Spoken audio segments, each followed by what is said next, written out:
Bismillahirrahmanirrahim. Welcome to Nursing Lecture with Imtiaz. Dear viewer, in today's video we will talk about the terminology used in research subject.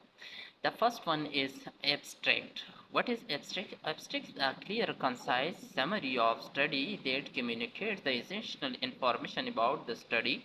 In research journal, it is usually located at the beginning of an article. Number two, data.